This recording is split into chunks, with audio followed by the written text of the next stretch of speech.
Hello Tom, beautiful day, probably 20 degrees. We had a bad spell for a few days, lots of rain and quite cold, down to between 4 and 6 at night.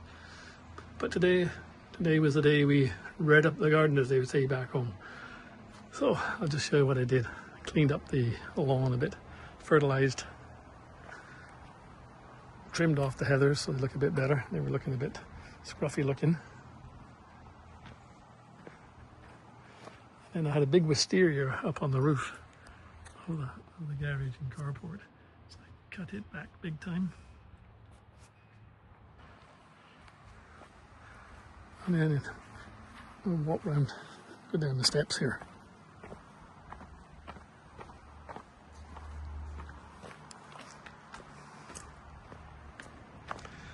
So there's the pile of the wisteria and the stuff I pulled out. And I cleaned up this whole bed here, just along the side of the garage here. I cut the hydrangea down, I cut all the tall stuff, you know, that was in there. I'm actually going to take all this out and get rid of all this in here except for the fuchsia. I'm going to plant fuchsia all the way down here.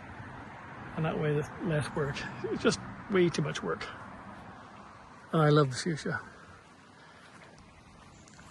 Got the lawns in shape. I fertilized the lawns for the winter fall fertilizer. Low nitrogen so you don't have any growth. I've had my hedge trimmed. It was all done last week. So that's nice. It's a job I don't do myself. I could, it's a job I don't really enjoy doing, so I don't bother. I get somebody in to do it. It takes him 2 hours, him and his son. It costs $200, so it's about 150 pounds, so pretty cheap really. This I'm toying with taking out and putting back into lawn here.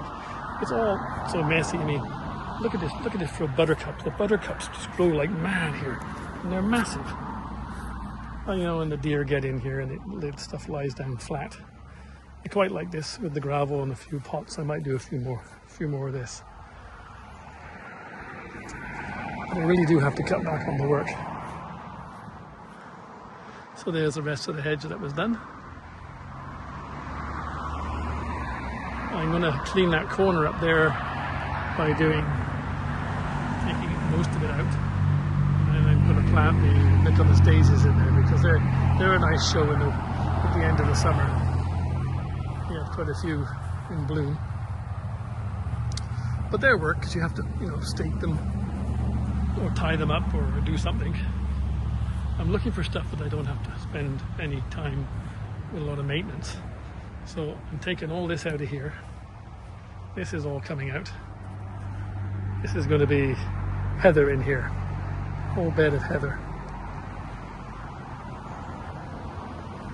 So that's the plan. That's just a quick walk around. Oh, here's a change going to happen here where this grass is so bad. It was quite badly damaged, so it's not doing very well. So I'm actually going to get some soil brought in and reseed. And there was one of the megamastasis I was going to move.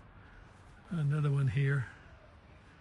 There's quite a few in around. We got the purple ones and the white ones, and then these sort of a mauvey pinky color. This is a red hot poker, and they're lovely when they're in flower. And they do their pokers, but they don't last very long, and then they're really messy and they get massive. That started off as one. I've split it up I don't know how many times, so it's coming out. They're just too much work. And I cut this wisteria back big time. See, but you see the weight of it has been so heavy. It's pulled all this down, so I've got to do a big repair job on this here. You see, it's a bit rotten. It was one I retrieved that somebody threw out and I rebuilt it. And it's lasted 5 years. I can make it last another 5. Anywho, that's the story. Hope all's good with you and your garden is looking fine, the last video I saw. So it's over and out for me. Bye for now.